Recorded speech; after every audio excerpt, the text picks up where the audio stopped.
Buenos días, jóvenes. En esta presentación vamos a revisar cómo podemos resolver el ejercicio que planteamos el día anterior. Para esto vamos a volver a revisar el ejemplo que yo te presentaba. Este ejemplo se trataba de realizar la práctica 2 de nuestro manual. Esta práctica se trata de usar un PLC para encender una lámpara de 110 voltios cuando tú presiones un interruptor tipo push button. Para realizar esto, yo te comentaba que era necesario un diagrama eléctrico. Este diagrama eléctrico pertenece a la conexión física que tú necesitas realizar con cables, con componentes físicos para tu PLC.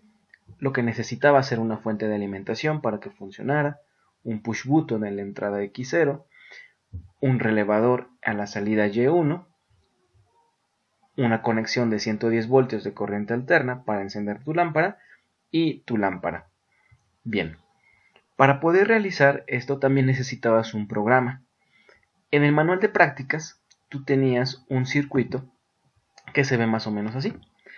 Este circuito, a pesar de que pareciera ser un circuito eléctrico, tenemos que recordar que, como lo indica el manual, tiene que ser programado en uno de los 3 tipos de lenguaje para programar en PLC.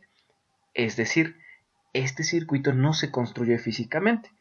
Esto se tiene que escribir en ladder, en COP o en FUP para que el PLC pueda ser programado con este tipo de instrucciones.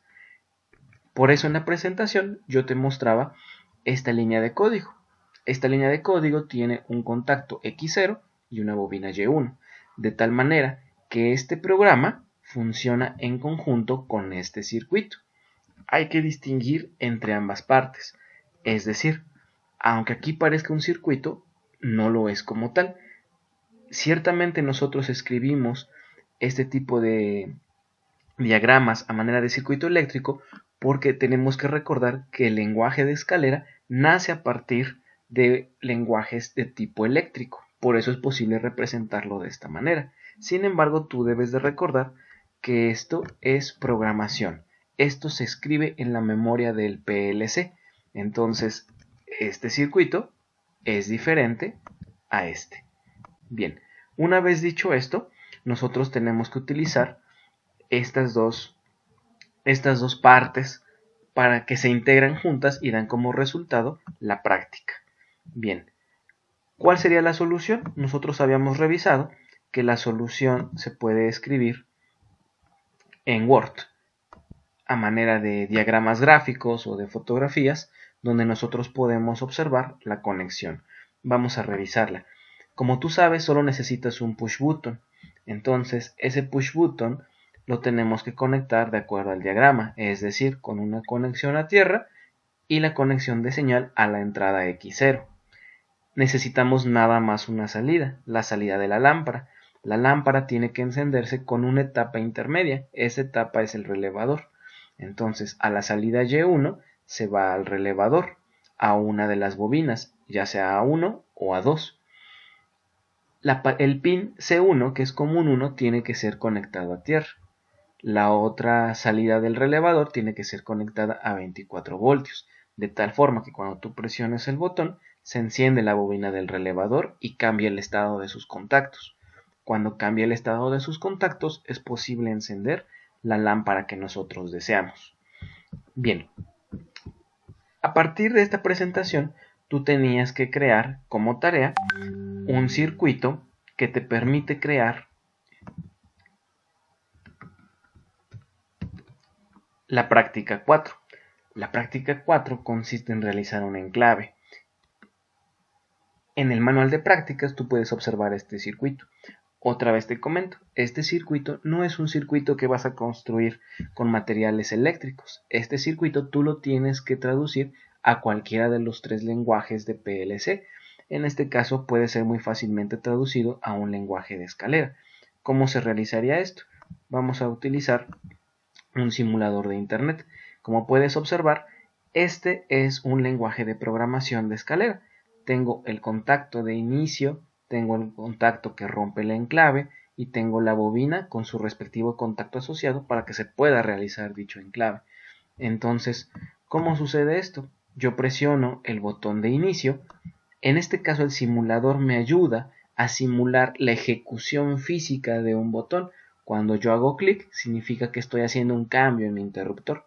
Entonces tú sabes que el enclave significa que al presionar un botón y al dejar de presionarlo, la bobina asociada se mantiene en estado activo.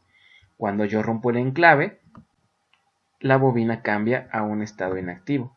Es importante mencionarte que usualmente los simuladores, como este que estás viendo y como otros en los que tú has trabajado, lo que te permiten hacer es mostrarte un lenguaje de programación y simular justamente el comportamiento de botones reales, de botones físicos, ya sea de interruptores, de push buttons, etc., incluso de sensores.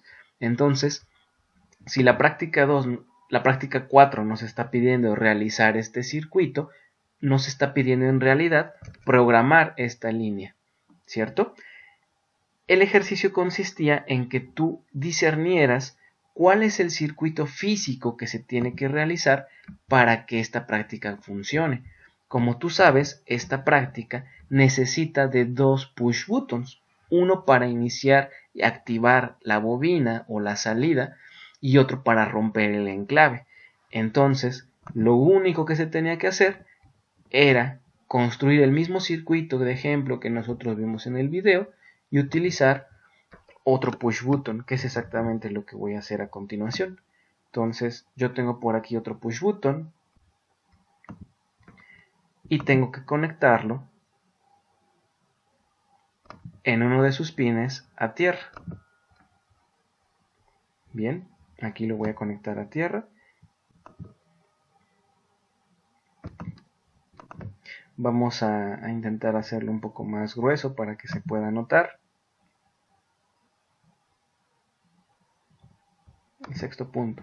Bien, y por el otro lado del pin tenemos que llevarlo a la entrada X1, porque pues la entrada X0 ya está ocupada por nuestro anterior push button. Entonces estos dos push buttons van a ser los que nos permitan ejecutar el programa que ya está dentro del PLC. El programa que está dentro del PLC pues es un enclavamiento. Entonces vamos a cambiarlo de color para mantener el orden que estábamos usando. Y ahí está. Esto era lo único que se tenía que hacer para resolver el ejercicio de la práctica 4. Un segundo push button conectado a nuestro PLC. Aquí es importante mencionar que a pesar de que el programa cambie porque ya estamos realizando un enclave, no significa que necesariamente vaya a cambiar el circuito. ¿A qué me refiero? Con dos push buttons, uno asociado al primer contacto y uno asociado al segundo, se puede dar el funcionamiento del enclavamiento, que es lo que nosotros estamos buscando. Bien, para seguir con este tipo de ejemplos, quiero mostrarte otra práctica. Por ejemplo, la práctica 5 nos dice que necesitamos una operación lógica AND. El objetivo es observar el funcionamiento de un circuito que opere bajo la lógica de la compuerta AND, es decir, contactos en serie. Si tú te das cuenta, el circuito que te propone la práctica es en realidad una tabla de verdad, donde tú tienes dos entradas y una salida. En el sentido que cambien las entradas, cambiará el estado de la salida de acuerdo a la tabla de verdad de una operación AND. Si yo te dejara como ejercicio que tú realizaras el tablero de automatización, se vería exactamente igual al que ya tenemos. Tienes dos botones y una salida. Bien, aquí en este simulador ya realicé la conexión para tener un programa que realice la operación AND. En este caso el contacto I0 estará asociado a uno de los push buttons. El contacto I1 también estará asociado a uno de los push buttons. Entonces este simulador me permite ver cómo funcionaría si yo presionara esos botones. Tú sabes que la operación AND significa que la salida 1, en este caso, solo se activará cuando yo presione ambos botones. Aquí lo tenemos, ya cambió de color rojo a verde para mostrarnos un estado activo. Y de igual manera, este programa es diferente al enclavamiento. Sin embargo, la conexión en el tablero pues va a ser igual porque solo necesito dos entradas y una salida. Entonces, en este video lo que te quería mostrar era la solución de la tarea, del ejercicio y de otros ejercicios. Como puedes ver, no hace mucho sentido que yo te deje resolver las prácticas 5, la práctica 6, etcétera, porque en realidad tienen el mismo tablero. Bueno, espero que haya logrado resolver alguna de las dudas que se presentaron hoy en la mañana. De cualquier manera, sigo al pendiente en el chat por cualquier duda, aclaración o comentario. Buen día, jóvenes, saludos.